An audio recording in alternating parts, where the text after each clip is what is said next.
Engkau gembala yang baik, Kau menuntun hidupku dan bawaku ke air tenang, menyegarkan jiwaku. Puji Tuhan, pertama-tama saya mengucap syukur dan terima kasih kepada Tuhan oleh karena kelimpahan kasih-Nya. Kita masih diberi kesempatan untuk mengusahakan ibadah doa penyembahan. Puji Tuhan, dan biarlah lewat firman Allah yang sebentar kita terima, membentuk dan membawa kehidupan kita sampai kepada derajat yang tinggi. Itulah puncak rohani, itulah penyembahan, yaitu dengan lain kata penyerahan diri sepenuh kepada Allah, penyerahan diri sepenuh untuk taat kepada kehendak Allah. Puji Tuhan, saudara, sebetulnya sudah ada peraturan, yaitu bahwa untuk beberapa minggu ke depan ibadah dihentikan, termasuk juga mubes yang akan diselenggarakan pada tanggal 5 sampai dengan tanggal 7, 3 hari di Surabaya juga ditunda untuk sementara waktu. Puji Tuhan. Dan kalaupun sampai malam ini kita masih diberi kesempatan untuk menjalankan ibadah doa penyembahan ini, tentu karena kemurahan Tuhan. Tadi sudah ada perjanjian dengan beberapa yang diutus untuk mengawasi kita, bahwa kita akan mengusahakan ibadah ini, menjalankan ibadah ini hanya sesaat saja. Puji Tuhan. Mari waktu yang singkat ini kita manfaatkan dengan baik ya. Satu masa yang baik kita harus tunjukkan kepada Tuhan. Masa atau saat serta waktu itu Tuhan yang membuat. Kita tidak bisa membuat waktu dan masa, namun kita hanya memanfaatkan waktu yang tersisa ini dengan sebaik mungkin. Jangan kita sama seperti Esau, masih sibuk berburu daging, sehingga ketika dia kembali untuk menerima berkat yang satu, ia ditolak karena tidak ada lagi kesempatan. Puji Tuhan, sekali lagi kita bersyukur oleh kelimpahan kasih daripada Allah kita mendapat kesempatan untuk sujud menyembah Allah yang hidup. Puji Tuhan, segera kita memperhatikan firman penggembalaan untuk ibadah doa penyembahan dari surat yang dikirim oleh Rasul Paulus kepada jemaat di Kolose pasal yang ketiga. Kolose pasal yang ketiga ayat yang ke-15. Kita masih berada pada ayat yang ke-15 oleh kemurahan Tuhan. Demikian firman Tuhan. Hendaklah damai sejahtera Kristus memerintah dalam hatimu, karena untuk itulah kamu telah dipanggil menjadi satu tubuh. Puji Tuhan. Hendaklah damai sejahtera Kristus memerintah dalam hati kita. Hendaklah damai sejahtera Kristus memerintah dalam hati kita. Syaratnya kehidupan yang telah dipanggil harus menjadi satu tubuh. Syaratnya kehidupan kita yang telah dipanggil ini harus menjadi satu tubuh. Puji Tuhan. Kita awali dulu kita lanjutkan lagi kembali dari Injil Yohanes 17 ayat 11. Injil Yohanes 17 ayat 11. Demikian firman Tuhan. Dan aku tidak ada lagi di dalam dunia, tetapi mereka masih ada di dalam dunia. Dan aku datang kepadamu, ya Bapa yang kudus, peliharalah mereka dalam namamu, yaitu namamu yang telah engkau berikan kepadaku, supaya mereka menjadi satu sama seperti kita. Yesus anak Allah mendambakan supaya kita menjadi satu, sama seperti Bapa dengan anak adalah satu. Pendeknya, kesatuan tubuh membawa kita kembali kepada wujud semula atau sama mulia dengan Allah. Pendeknya, kesatuan tubuh membawa kita kembali kepada wujud semula atau sama mulia dengan Allah. Sebab Yesus anak Allah berkata, supaya mereka menjadi satu sama seperti kita. Bapa dengan anak adalah satu. Puji Tuhan, berarti kalau kita menjadi satu, sama artinya membawa kita kembali kepada wujud semula, sama mulia dengan Tuhan. Karena anak dengan Bapa adalah satu, berarti dengan kesatuan ini, kesatuan tubuh ini membawa kita sampai kepada kemuliaan Allah. Amin, saudaraku. Sebab anak dengan Bapa adalah satu. Puji Tuhan. Kejadian 2 ayat 8.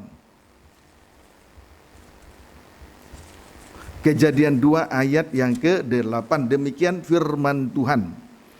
Selanjutnya manusia dan Taman Eden. Ayat 8, selanjutnya Tuhan Allah membuat taman di Eden di sebelah timur. Disitulah ditempatkannya manusia yang dibentuknya itu. Saudara, Adam dan Hawa istrinya itu ditempatkan di Taman Eden. Adam dan Hawa istrinya itu ditempatkan di Taman Eden. Selanjutnya ayat 24 sampai 25. Demikian firman Tuhan. Sebab itu seorang laki-laki akan meninggalkan ayahnya dan ibunya dan bersatu dengan istrinya, sehingga keduanya menjadi satu daging. Mereka keduanya telanjang, manusia dan istrinya itu, tetapi mereka tidak merasa malu. Selanjutnya saudara, laki-laki dan perempuan akan bersatu dengan istrinya. Ya, laki-laki akan bersatu dengan istrinya, sehingga keduanya menjadi satu daging. Kemudian sekalipun Adam dan istrinya telanjang, tetapi mereka tidak merasa malu. Sekalipun Adam dan istrinya telanjang, tetapi mereka tidak merasa malu.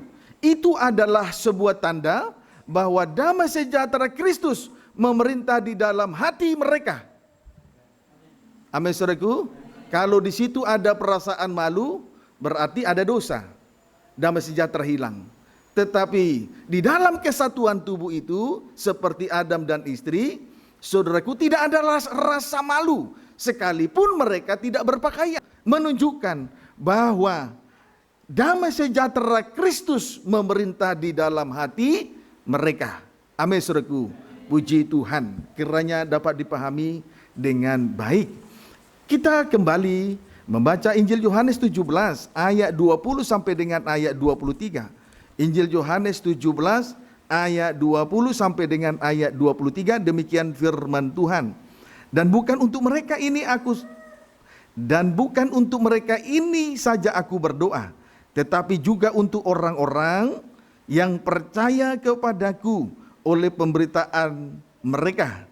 Jadi Yesus berdoa bukan hanya untuk bangsa Israel, tetapi juga untuk bangsa kafir. Ayat 21, supaya mereka semua menjadi satu, sama seperti Engkau ya Bapa, ya Bapa, di dalam aku dan aku di dalam Engkau, agar mereka juga di dalam kita, supaya dunia percaya bahwa Engkaulah yang telah mengutus aku, dan aku telah memberikan kepada mereka kemuliaan yang Engkau berikan kepadaku, supaya mereka menjadi satu, sama seperti kita adalah satu. Aku di dalam mereka dan Engkau di dalam aku, supaya mereka sempurna menjadi satu, agar dunia tahu bahwa Engkau yang telah mengutus aku, dan bahwa Engkau mengasihi mereka sama seperti Engkau mengasihi aku. Saudara, di sini kita melihat doa Yesus kepada Bapa, Allah Bapa, ialah supaya kita menjadi satu. Amin. Terkait dengan kesempurnaan dan kemuliaan. Kemudian adapun kesatuan itu terkait dengan kesempurnaan dan kemuliaan Allah. Amin, saudaraku. Sebab tadi juga di atas telah disampaikan bahwa kita menjadi satu, sebab menjadi satu sama seperti anak dengan Bapa adalah satu. Berarti doa Yesus kepada Bapa ialah supaya kita menjadi satu. Kemudian kesatuan itu terkait dengan kesempurnaan dan kemuliaan Allah. Jadi kalau kita satu, maka kita akan dibawa kembali kepada wujud semula. Sama mulia, sempurna dan mulia. Kiranya dapat dipahami dengan baik.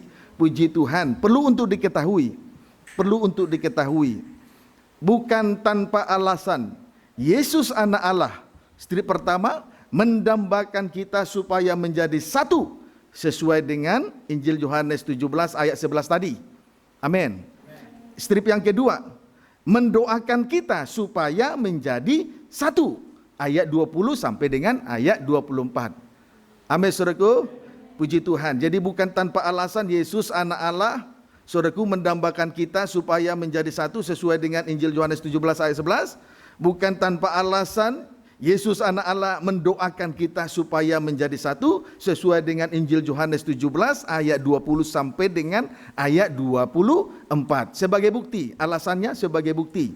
Yohanes 17 ayat 4. Demikian firman Tuhan. Aku telah mempermuliakan engkau di bumi dengan jalan menyelesaikan pekerjaan yang engkau berikan kepadaku untuk melakukannya. Yesus telah melakukan kehendak Allah dan menyelesaikan pekerjaan Allah Bapa. Sehingga dengan demikian Allah telah dipermuliakan di atas bumi ini. Amin, saudaraku. Jadi bukan tanpa alasan Tuhan Yesus anak Allah mendambakan supaya kita menjadi satu. Bukan tanpa alasan Yesus mendoakan kita supaya menjadi satu. Sebab Yesus telah melakukan kehendak Allah Bapa dan menyelesaikan pekerjaan Allah Bapa. Sehingga dengan demikian Allah dipermuliakan di atas muka bumi ini. Puji Tuhan. Banyak kali banyak orang Kristen, bahkan imam-imam sendiri, senantiasa ingin menaikkan doa permohonan, menginginkan ini itu, tetapi tidak terlebih dahulu membuktikan dirinya untuk memikul salib, untuk melakukan kehendak Allah Bapa dan menyelesaikan pekerjaannya. Tetapi Yesus berdoa, Yesus mendambakan kesatuan dari anggota tubuh yang berbeda, bukan tanpa alasan, karena Yesus sudah terlebih dahulu melakukan kehendak Allah Bapa dan menyelesaikannya di atas kayu salib. Sehingga dengan demikian nama Tuhan dipermuliakan. Jadi jelas, kesatuan ini, kesatuan tubuh Kristus membawa kita sampai kepada kemuliaan. Amin, saudaraku. Puji Tuhan, kiranya dapat dipahami dengan baik. 1 Korintus 2, lebih jauh kita melihat tentang kesatuan ini. 1 Korintus 12, ayat 12 dan 27. 1 Korintus 12, ayat 12 dan 27, demikian firman Tuhan. Demikian firman Tuhan, banyak anggota tetapi satu tubuh. Ayat 12, karena sama seperti tubuh itu satu dan anggota-anggotanya banyak, dan segala anggota itu sekalipun banyak merupakan satu tubuh, demikian pula Kristus. Ayat 27, kamu semua adalah tubuh Kristus dan kamu masing-masing adalah anggotanya. Puji Tuhan. Saudara, tubuh itu satu dan anggota-anggotanya banyak. Amin. Tubuh itu satu dan anggota-anggotanya banyak. Namun sekalipun banyak merupakan satu tubuh. Puji Tuhan. Lalu ayat 13. 1 Korintus 12 ayat 13. Sebab dalam satu roh kita semua, baik orang Yahudi maupun orang Yunani, baik budak maupun orang merdeka, telah dibaptis menjadi satu tubuh, dan kita semua diberi minum dari satu roh. Puji Tuhan, kita semua telah dibaptis menjadi satu tubuh. Atau kalau kita semua menjadi satu tubuh, karena kita semua telah dibaptis dalam Kristus. Amin. Dibaptis menunjuk pengalaman Yesus di dalam tanda kematian dan kebangkitannya. Dibaptis menunjuk pengalaman Yesus di dalam tanda kematian dan kebangkitannya. Jadi sudah sangat jelas bahwa Yesus telah melakukan kehendak Allah Bapa dan menyelesaikan pekerjaan Allah Bapa, sehingga Allah dipermuliakan di atas muka bumi ini. Kita semua telah dibaptis di dalam Kristus. Baptis menunjuk pengalaman Yesus dalam tanda kematian dan kebangkitannya. Jadi sudah sangat jelas bahwa Yesus telah melakukan kehendak Allah Bapa dan menyelesaikan pekerjaan Allah Bapa, sehingga Allah dipermuliakan di atas muka bumi ini. Kita semua telah menjadi satu karena telah dibaptis. Kita semua telah dibaptis menjadi satu tubuh. Amin, saudaraku. Puji Tuhan. Karena Yesus telah melakukan kehendak Allah Bapa dan menyelesaikan pekerjaan Allah Bapa, sehingga Allah Bapa dipermuliakan di atas muka bumi ini. Kiranya dapat dipahami dengan baik. Jadi saudara, doa dan kerinduan atau dambaan Yesus, saudaraku, sesuai dengan perbuatannya. Doa dan kerinduan dambaan hatinya sesuai dengan perbuatannya. Puji Tuhan. Haleluya. Kiranya dapat dipahami dengan baik. Biar kita semua datang beribadah dan melayani pekerjaan Tuhan dengan tulus ya. Mengasihi dengan tulus. Puji Tuhan. Haleluya. Kiranya dapat dipahami dengan baik. Saya tidak mengerti kenapa saya harus menyampaikan hal demikian dengan tandas. Berarti Tuhan mendambakan kesatuan dengan tulus. Karena Tuhan maha melihat dan maha tahu sampai sejauh mana kesatuan di antara kita. Puji Tuhan, kiranya dapat dipahami dengan baik. Kita kembali memeriksa Kejadian pasal 2 ayat 24. Saudara bersyukur ya, diberi kesempatan menyembah Tuhan, bersyukur. Sekali waktu nanti ibadah ini akan dihentikan. Sebab itu kenapa tadi malam harus ada ibadah? Itu semata-mata bukan kepentingan saya, karena hati saya didorong supaya kita boleh mengerti satu masa menjadi masa yang baik, yang benar kita tunjukkan kepada Tuhan, dan waktu yang tersisa yang masih yang ada ini, tinggal sedikit ini, kita manfaatkan dengan baik. Jadi bukan maksud yang lain, tidak ada kepentingan sedikit pun di situ. Tetapi ada, Tuhan ingin supaya kita semua berada di dalam rencananya Tuhan. Belajar untuk melihat tanda-tanda ini semua. Jangan lagi keraskan hati, tidak ada artinya itu semua. Puji Tuhan, kiranya dapat dipahami dengan baik. Kejadian 2 ayat 24. Kita kembali membaca Kejadian 2 ayat 24. Sebab itu seorang laki-laki akan meninggalkan ayahnya dan ibunya dan bersatu dengan istrinya, sehingga keduanya menjadi satu daging.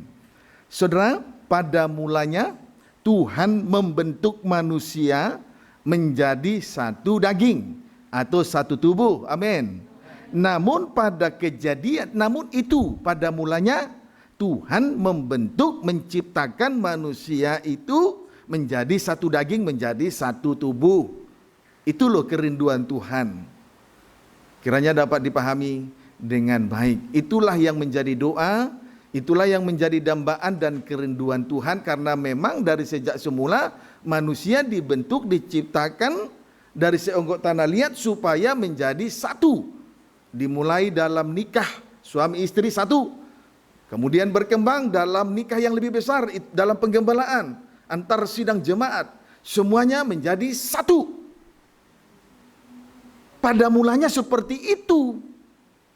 Tetapi saudara, pada akhirnya pada akhirnya dalam Kejadian 3, manusia itu jatuh dalam dosa sehingga mereka menjadi telanjang, atau menyadari bahwa mereka Adam dan Hawa telanjang. Pendeknya akibat dosa itu hilanglah damai sejahtera. Amin.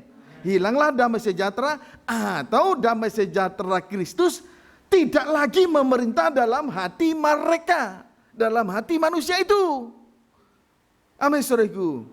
Itulah sebabnya kalau kita melihat betul-betul di dalam hal berdoa, di dalam hal mendambakan dan kerinduan, itu sungguh-sungguh supaya Yesus sungguh-sungguh mendoakan supaya kita menjadi satu.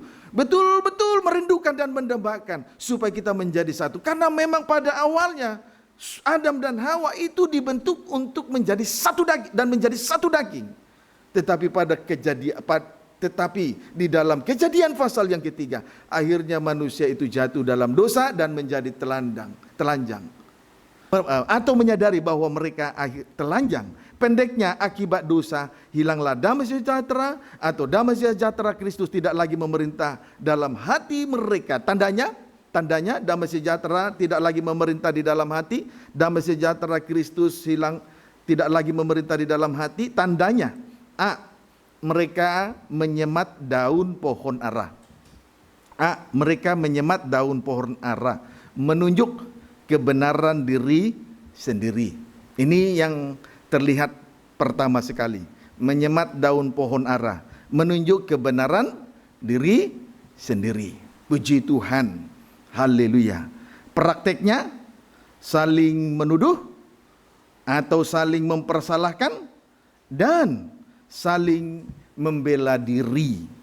Itu daun pohon, menyemat daun pohon ara. B, bersembunyi terhadap Tuhan Allah di antara pohon-pohon. B, bersembunyi terhadap Tuhan Allah di antara pohon-pohon, menunjuk dosa yang banyak itu, menunjuk dosa yang disembunyikan. Dosa manusia itu berusaha untuk menyembunyikan dosa yang banyak. Dapat dipahami, saudara? B, bersembunyi terhadap Tuhan Allah di antara pohon-pohon, menunjuk dosa yang disembunyikan. Dosa yang banyak itu berusaha untuk menyembunyikan dosa yang banyak, begitu saja. Menunjuk bahwa manusia itu berusaha untuk menyembunyikan dosa yang banyak itu. Puji Tuhan. C, manusia menjadi takut. Ya, nanti saudara bisa baca dalam Kejadian pasal 3 ayat 1 dan seterusnya. Puji Tuhan. C, manusia menjadi takut, menunjuk bahwa akhlak dan moral manusia telah bobrok. Amin, saudaraku. Akhirnya manusia menjadi takut, menunjuk bahwa akhlak dan moral manusia itu telah bobrok, telah rusak. Moral manusia menjadi rusak. Akhirnya menjadi takut. Jadi takut menunjukkan bahwa akhlak dari manusia itu dan moral dari manusia itu sudah rusak, sudah bobrok. Coba kalau berbeda dengan orang yang benar, berbeda dengan orang yang suci hatinya, saudaraku, dia dengan berani menyatakan diri di dalam hal memberitakan salib. Tetapi karena manusia itu sudah jatuh dalam dosa, akhirnya C, manusia itu menjadi takut, menunjukkan bahwa akhlak manusia sudah rusak, moral manusia sudah bobrok. Kiranya dapat dipahami dengan baik. Amin, saudaraku. Itu pada pasal yang ketiga.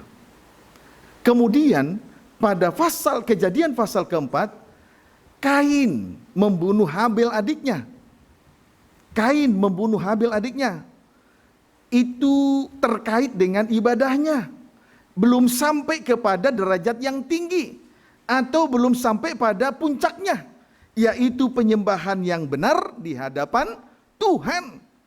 Jadi kalau ibadah seseorang belum sampai kepada derajat yang tinggi, belum sampai kepada penyembahan, saudara, pasti di situ ada pembunuhan.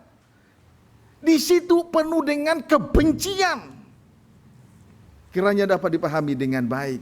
Amin, saudaraku. Tidak berhenti sampai di situ. Kemudian Kejadian pasal yang ke-6, kejatuhan manusia. Kejatuhan manusia, yaitu anak-anak Allah mereka jatuh dalam dosa kenajisan, itu tepatnya pada zaman Nuh. Anak-anak Allah ini bukan keturunan Kain loh, saudara. Anak-anak Allah ini keturunan dari Set dan Enos, seterusnya sampai kepada Nuh. Sebab Habel yang ibadahnya sudah sampai kepada derajat yang tinggi, atau kerohaniannya sudah sampai pada puncaknya, itu sudah dibunuh oleh Kain. Oleh sebab itu Tuhan mengganti Habel dengan Set. Lalu anak Set itulah Enos, terus sampai kepada Nuh, itulah yang disebut anak-anak Allah. Tetapi pada Kejadian pasal yang ke-6, anak-anak Allah akhirnya jatuh dalam dosa, terkhusus jatuh dalam dosa kenajisannya. Betul-betul damai sejahtera Allah, damai sejahtera Kristus tidak lagi memerintah di antara manusia. Tidak ada lagi kesatuan.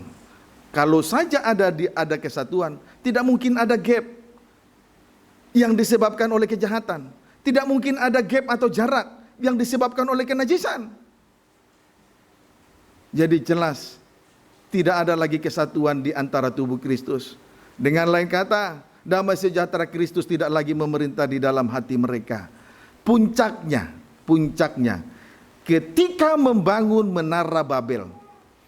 Puncaknya, ya saudaraku, puncaknya ketika membangun menara Babel pada Kejadian 11. Mereka diserahkan Tuhan ke seluruh bumi. Padahal tadi kita sudah melihat di dalam Injil Yohanes pasal 17, ayat 11, Tuhan mendambakan supaya manusia itu menjadi satu. Kemudian pada ayat 20 sampai ayat 24, Tuhan Yesus anak Allah berdoa supaya kita semua menjadi satu. Tetapi oleh karena kejatuhan daripada Adam inilah, akhirnya memuncak sampai kepada dosa Babel. Disitulah Tuhan serahkan manusia sehingga tidak lagi menjadi satu. Dapat dipahami saudara? Puji Tuhan. Pendeknya, penduduk bumi tidak lagi menjadi satu. Baik bahasa dan logatnya tidak lagi satu. Bahasanya tidak lagi satu, logatnya tidak lagi satu. Akibatnya, rencana manusia kacau balau, tidak ada yang benar. Rencana manusia, rancangan Tuhan bukan rancangan manusia.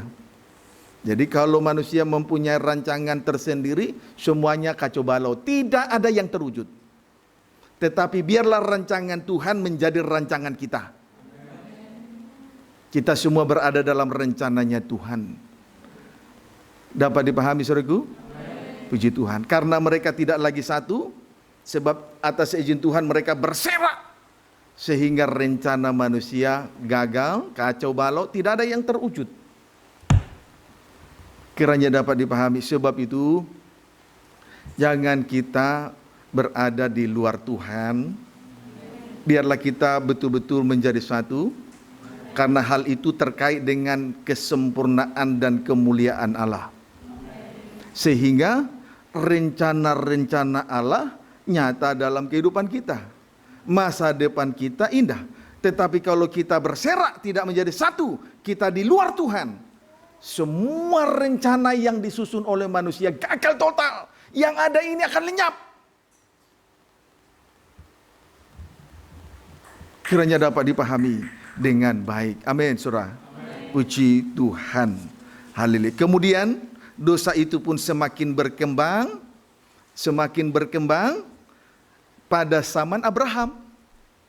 Pada zaman Abraham, strip pertama dosa Sodom dan Gomora. Strip yang kedua dosa Lot, yaitu kenajisan Lot dengan kedua putrinya. Amin, saudaraku. Puji Tuhan. Jadi saudara, perkembangan dosa itu lanjut sampai pada masa kerajaan Israel dan Yehuda. Ironisnya, perkembangan dosa itu lanjut sampai pada masa kerajaan Israel dan Yehuda. Bayangkan loh saudara. Mari kita lihat itu. Itu semua dituliskan oleh Nabi Yeremia. Di dalam Yeremia 32 ayat 30 sampai dengan ayat 32 terlebih dahulu. Yeremia 32. Sudah bisa mengikuti tadi perkembangan dosa? Sampai kepada kerajaan Israel dan Yehuda. Dan itu dituliskan oleh Nabi Yeremia. Mari kita perhatikan nubuatan Yeremia ini. Yeremia 32. Ayat 30 sampai dengan ayat 32. Ayat 30 sampai dengan ayat 32. Demikian firman Tuhan. Sebab orang Israel dan orang Yehuda, atau perikopnya dulu ya, judulnya, pembelian ladang sebagai jaminan dari keselamatan Yehuda, keselamatan Yehuda yang akan datang. Puji Tuhan, kita semua adalah ladang Tuhan. Kita semua sudah ditebus, dibeli oleh darah Yesus Kristus. Dan kalau kita memang adalah ladang Tuhan, berarti kita siap untuk digarap dan dikerjakan oleh dua tangan Tuhan. Amin. Puji Tuhan. Nah, itu terkait dengan kisah apa yang ditulis oleh Nabi Yeremia. Itulah perkembangan dosa tadi sampai kepada kerajaan Israel dan Yehuda. Yeremia 32, lanjut kita baca ya. Yeremia 32 ayat 30 sampai 32. Sebab orang Israel dan orang Yehuda hanyalah melakukan yang jahat di mataku sejak masa mudanya. Sungguh orang Israel hanya menimbulkan sakit hatiku dengan perbuatan tangan mereka. Demikianlah firman Tuhan. Ya, kota ini telah membangkitkan murka dan kehangatan amarahku mulai dari hari didirikannya sampai hari ini. Maksudnya kerajaan Israel dan Yehuda, sehingga aku harus menyingkirkannya dari hadapanku karena segala kejahatan yang dilakukan oleh orang Israel dan orang Yehuda untuk menimbulkan sakit hatiku oleh mereka sendiri, raja-raja mereka, pemuka-pemuka mereka, imam-imam mereka, nabi-nabi mereka, orang Yehuda dan penduduk Yerusalem. Puji Tuhan. Saudara, dari sejak muda Israel dan Yehuda, ya, dari sejak muda ya, Israel dan Yehuda sudah selalu menimbulkan sakit hati Tuhan. Selalu menimbulkan sakit hati Tuhan. Oleh karena perbuatan mereka jahat. Oleh karena perbuatan mereka jahat. Strip pertama, baik raja-raja mereka. Strip yang kedua, baik pemuka-pemuka mereka. Strip yang ketiga, baik imam-imam mereka. Strip yang keempat, baik nabi-nabi mereka. Strip yang kelima, orang-orang Yehuda dan penduduk Yerusalem. Bayangkan, saudara, tanpa terkecuali melakukan kejahatan di hadapan Tuhan. Dan kejahatan itu dimulai dari sejak muda mereka. Sejak muda mereka. Sejak kapan? Sejak mereka berada di tanah Kanaan. Dimulai dari hakim-hakim. Dan berapa banyak hakim-hakim. Sampai akhirnya mereka meminta raja. Mulai dewasa. Sampai tua bahkan. Sampai kepada Raja Daud. Dari sejak muda. Mereka Yehuda maupun Israel melakukan kejahatan di hadapan Tuhan. Dan tanpa terkecuali, baik raja-raja, baik pemuka-pemuka, baik imam-imam, baik nabi-nabi, bahkan orang Yehuda dan penduduk Yerusalem, tanpa terkecuali. Semoga ada di antara kita himpunan ini. Semoga tidak semua kita menyakiti hati Tuhan, tetapi kiranya ada beberapa orang di antara kita yang betul-betul menyukakan hati Tuhan. Kiranya dapat dipahami dengan baik. Ayat 33 sampai 34, demikian firman Tuhan. Mereka membelakangi aku dan tidak menghadap kepadaku, dan sekalipun aku mengajar mereka tetap terus-menerus, tiada mereka mau mendengarkan atau menerima pengajaran. Ayat 34, mereka menempatkan dewa-dewa mereka yang menjijikkan di rumah yang di atasnya namaku, diserukan untuk menajiskannya. Selanjutnya, kejahatan-kejahatan mereka di sini bisa kita lihat, saudaraku. Kejahatan-kejahatan mereka bisa kita temukan di sini. Antara lain, sampai dengan ayat 35 ya. Mereka mendirikan bukit-bukit pengorbanan untuk Baal di lembah Ben Hinnom untuk mempersembahkan anak-anak lelaki dan anak-anak perempuan mereka kepada Molok sebagai korban dalam api. Sekalipun aku tidak pernah memerintahkannya kepada mereka, dan sekalipun hal itu tidak pernah timbul dalam hatiku, yakni hal melakukan kejijikan ini, sehingga Yehuda tergelincir ke dalam dosa. Puji Tuhan, ayat 33 sampai 35 tadi sudah dibaca. Adapun kejahatan-kejahatan mereka secara khusus bisa kita temukan di sini, antara lain satu, atau strip pertama, mereka membelakangi Tuhan. Mereka membelakangi Tuhan. Saudara, yang seharusnya kita menghadap kepada tahta kasih karunia, tetapi di sini kita melihat justru mereka sebaliknya membelakangi Tuhan. Itu hal yang menyakitkan.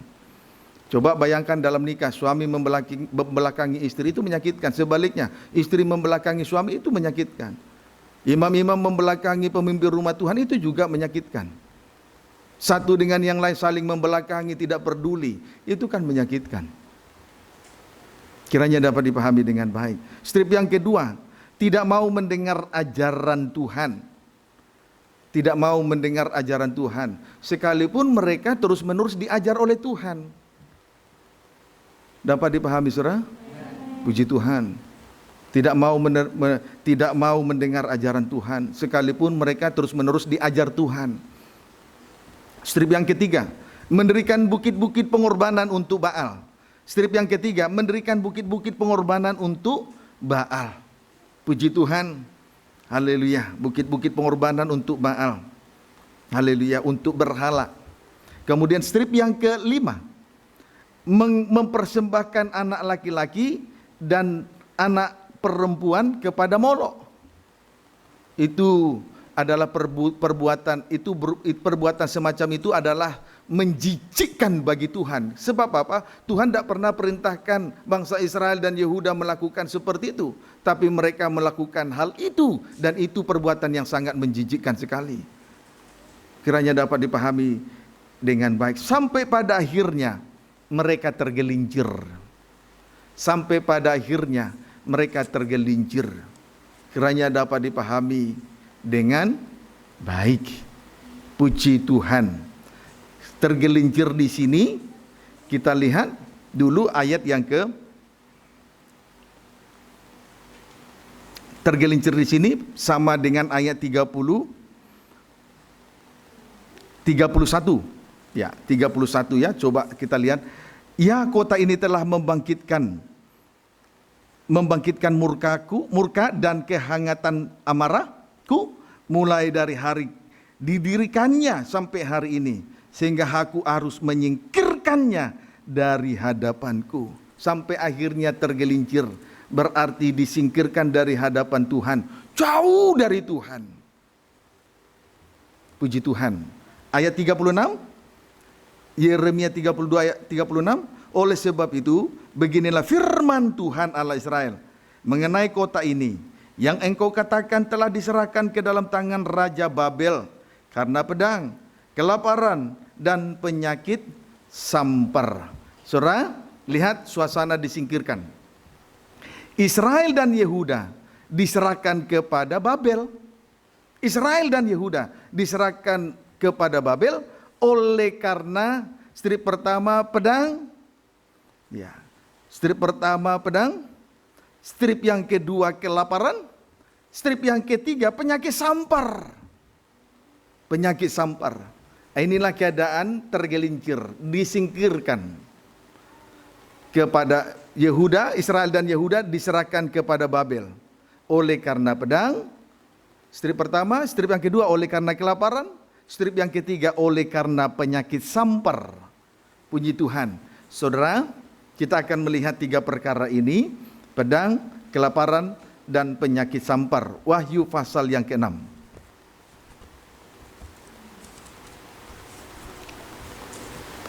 Sampai di sini bisa diikuti?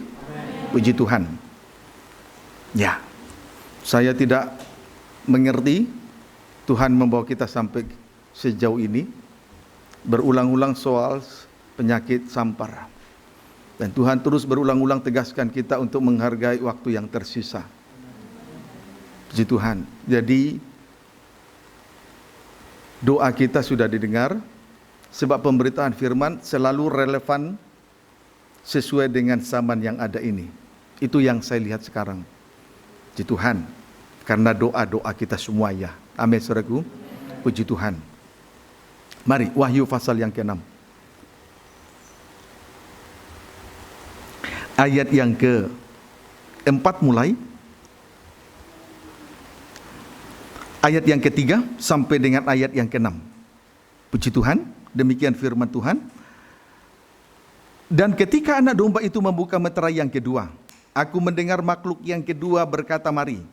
Dan majulah seekor kuda lain, seekor kuda merah padam. Dan orang yang menungganginya dikaruniakan kuasa untuk mengambil damai sejahtera dari atas bumi, sehingga mereka membunuh, dan kepadanya dikaruniakan sebilah pedang yang besar. Kemudian ayat 5. Dan ketika anak domba itu membuka meterai yang ketiga, aku mendengar makhluk yang ketiga berkata, mari. Dan aku melihat sesungguhnya ada seekor kuda hitam, dan orang yang menungganginya memegang sebuah timbangan di tangannya. Dan aku mendengar seperti ada suara di tengah-tengah keempat makhluk itu berkata, secupak gandum sedinar mahal, dan 3 cupak jelai sedinar mahal, tetapi janganlah rusakkan minyak dan anggur. Puji Tuhan. Kemudian ayat yang ke-7. Dan ketika anak domba itu membuka meterai yang keempat, aku mendengar suara makhluk yang keempat berkata, mari. Dan aku melihat sesungguhnya ada seekor kuda hijau kuning, dan orang yang menungganginya bernama Maut, dan kerajaan maut mengikutinya. Dan kepada mereka diberikan kuasa atas 1/4 dari bumi untuk membunuh dengan pedang, dan dengan kelaparan, dan dengan penyakit sampar, dan dengan binatang-binatang buas yang di bumi. Puji Tuhan. Jadi saudara, saya melihat pemberitaan firman malam ini sungguh sangat relevan sekali dengan apa yang sedang terjadi di atas muka bumi ini. Puji Tuhan. Virus corona melanda seluruh seantero dunia ini. Oleh karena virus corona ini, manusia mengalami mencekam, ketakutan yang sangat mencekam sekali. Oleh wabah ini, manusia mengalami ketakutan yang luar biasa. Puji Tuhan. Mengapa bisa hal ini terjadi? Itu menunjukkan bahwa dosa itu sudah sangat berkembang. Tidak lagi menghargai pemerintahan Allah. Tidak lagi menghargai bahwa Yesus menjadi raja. Sehingga Israel dan Yehuda tergelincir. Mereka disingkirkan, dibuang ke Babel. Mereka harus menghadapi saat mereka dibuang ke Babel, karena mereka harus menghadapi pedang, mereka harus menghadapi kelaparan, mereka harus menghadapi penyakit sampar. Saudara, ini sudah terjadi hari-hari ini. Apakah saudara tidak takut? Berarti sudah tiba pada meterai yang kedua. Itulah kuda merah padam. Saudaraku, di situ kuda merah padam untuk mengambil damai sejahtera, sehingga satu dengan yang lain akan mengangkat pedangnya. Sehingga di situ banyak tercecer penumpahan darah tercecer dengan warna merah padam.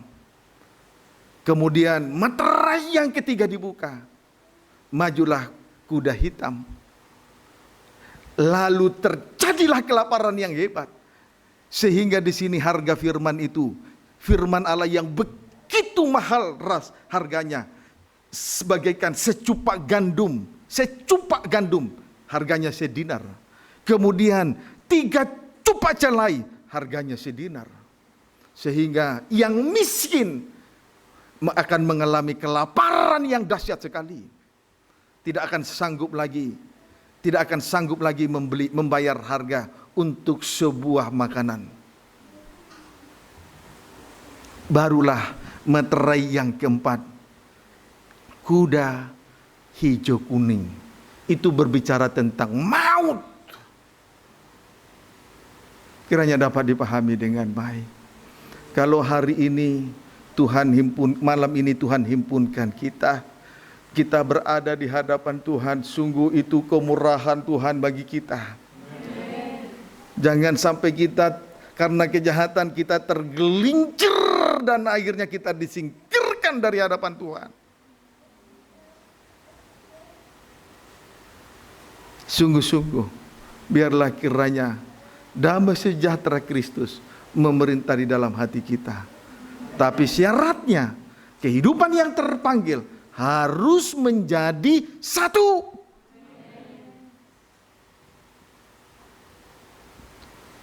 Jujur, saya paling tidak suka melihat orang yang memisahkan diri dengan antara yang satu dengan yang lain. Apalagi karena kekerasan hati tidak mau merendahkan diri. Jujur, saya paling tidak suka melihatnya.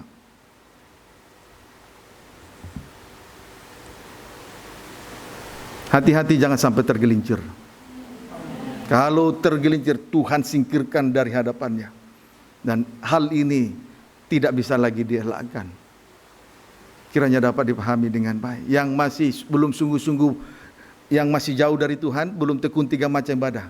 Awas jangan sampai tergelincir. Jangan sampai kita disingkirkan dari hadapan Tuhan.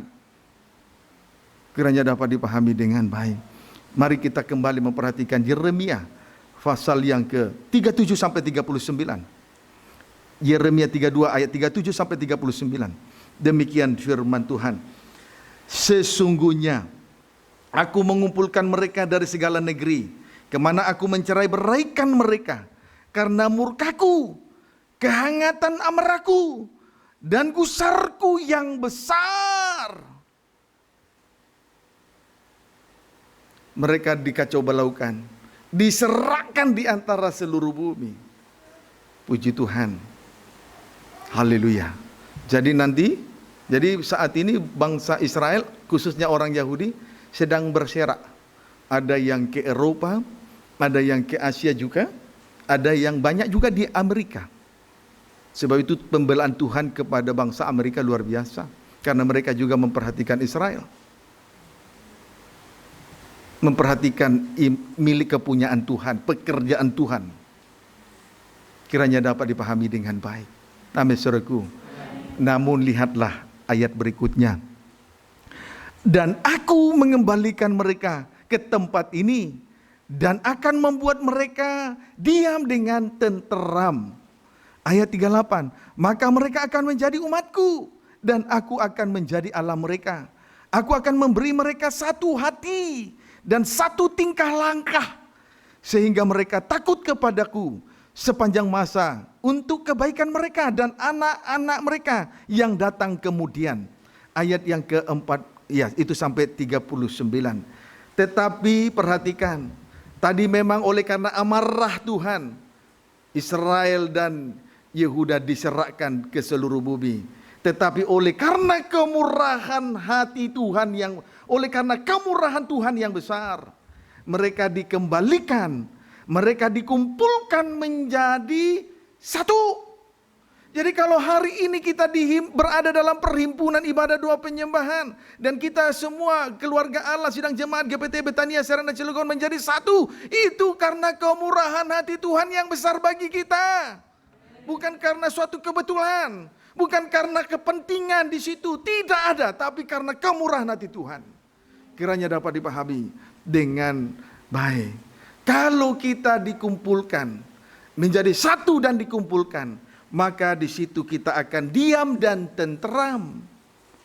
Tapi kalau kita disingkirkan dari hadapan Tuhan, jauh dari Tuhan, sampai kapanpun kehidupan semacam ini tidak akan pernah diam dan tenteram. Tetapi puji Tuhan, kita sudah dikumpulkan menjadi satu, supaya kita diam dan tenteram di negeri yang Tuhan sediakan ini bagi kita sekaliannya. Amin, saudaraku. Puji Tuhan. Tanda kesatuan tubuh.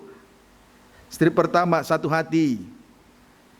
Saudara, Tuhan mendambakan supaya kita semua menjadi satu hati. Tuhan juga berdoa supaya kita semua menjadi satu hati. Puji Tuhan. Kemudian strip yang kedua, satu tingkah langkah. Satu tingkah langkah. Biarlah kiranya sola tingkah, perilaku, tabiat, perbuatan tangan kita satu. Sehingga langkah-langkah kita juga menjadi satu sesuai dengan langkah-langkah firman Allah, ketetapan firman Allah yang sudah kita terima sampai sejauh ini. Kiranya dapat dipahami dengan baik. Ayat 44, demikian firman Tuhan. Yeremia 32 ayat 44. Orang akan membeli ladang. Orang akan membeli ladang-ladang dengan perak, menulis surat pembelian, memeteraikannya, dan memanggil saksi-saksi di daerah Benyamin, di sekitar Yerusalem, di kota-kota Yehuda, di kota-kota pegunungan, di kota-kota daerah bukit, dan kota-kota tanah Negeb, sebab aku memulihkan keadaan mereka. Demikianlah firman Tuhan. Saudaraku, orang akan kembali. Orang-orang selanjutnya, mereka yang sudah dikumpulkan dan menjadi satu, akan membeli ladang dengan perak. Jadi mereka yang dikumpulkan dan menjadi satu akan membeli ladang-ladang dengan perak. Artinya kehidupan yang telah dibeli, kehidupan yang telah ditebus dengan darah anak domba.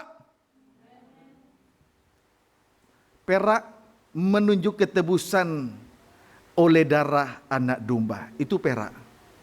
Saudara, di dalam 1 Petrus 1 ayat 18 sampai 19, kita telah ditebus atau kita telah dibeli bukan dengan barang fana, bukan dengan perak, bukan dengan emas dan perak, tetapi kita telah ditebus oleh darah anak domba yang tak bercacat dan tidak bercelah.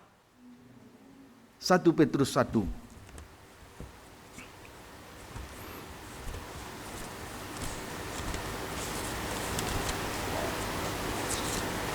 1 Petrus 1 ayat yang ke itu 18-19.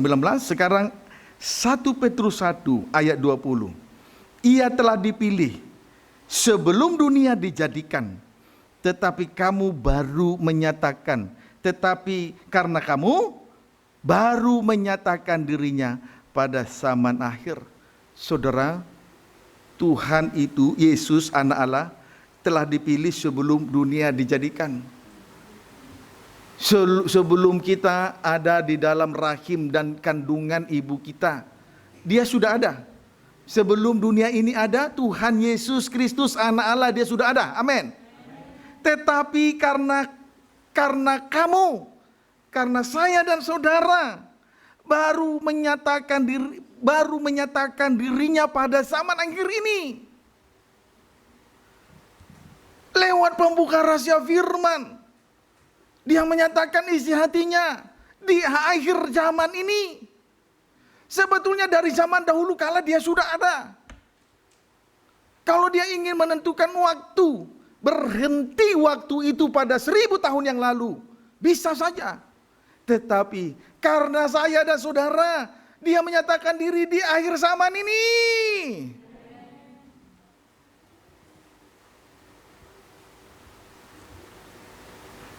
Biarlah kita yang sudah dikumpulkan, dihimpunkan oleh Tuhan, oleh kemurahan yang besar ini, membeli ladang-ladang dengan perak.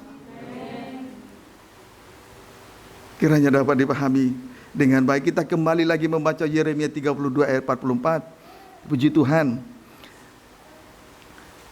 Orang akan membeli ladang-ladang dengan perak, menulis surat pembelian, memeteraikannya, dan memanggil saksi-saksi di daerah Benyamin, di sekitar Yerusalem, di kota-kota Yehuda, di kota-kota pegunungan, di kota-kota daerah bukit, dan di kota-kota tanah Negeb, sebab aku akan memulihkan keadaan mereka. Demikianlah firman Tuhan. Barulah yang kemudian setelah membeli ladang-ladang dengan perak, selanjutnya saudaraku, di sini dikatakan menulis surat pembelian. Menulis surat pembelian,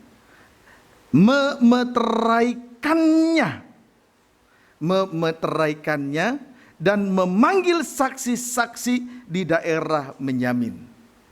Biarlah kiranya, saudaraku, karena kita telah dibeli dan ditebus, harganya sudah lunas. Amin, saudaraku.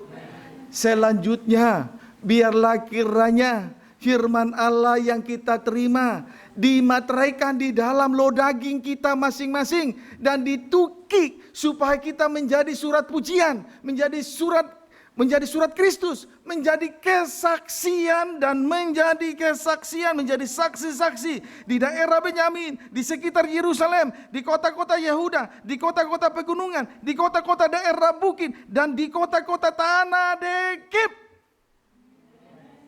Itu tanda bahwa Tuhan sudah memulihkan kehidupan kita masing-masing. Biarlah firman itu dimeteraikan di dalam loh daging, ditukik di hati kita, berarti kita menjadi surat Kristus, surat pujian dari Kejadian sampai Wahyu yang dapat dibaca, yang dapat dikenal, baik perkataan, baik perbuatan, sholat tingkah, cara berdiri, cara duduk, cara melayani, menjadi surat Kristus sehingga menjadi saksi-saksi di atas gunung-gunung Tuhan. Kalau di atas gunung Tuhan saja kita tidak bisa menjadi saksi, jangan harap menjadi saksi di luar sana. Itu sebabnya pemimpin pujian yang lain bersatu, pemain musik bersatu, semua harus bersatu supaya menjadi saksi-saksi. Sampai kiamat kalau tidak bersatu tidak akan bisa menjadi saksi.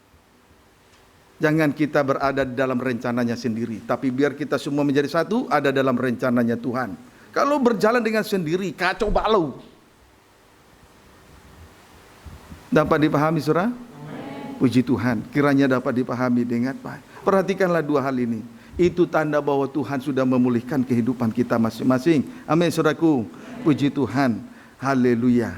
Kiranya dapat dipahami dengan baik. Lalu Yeremia 32 ayat 16-19. Yeremia 32 ayat 16-19. Demikian firman Tuhan. Sesudah kuberikan surat pembelian itu kepada Baruk.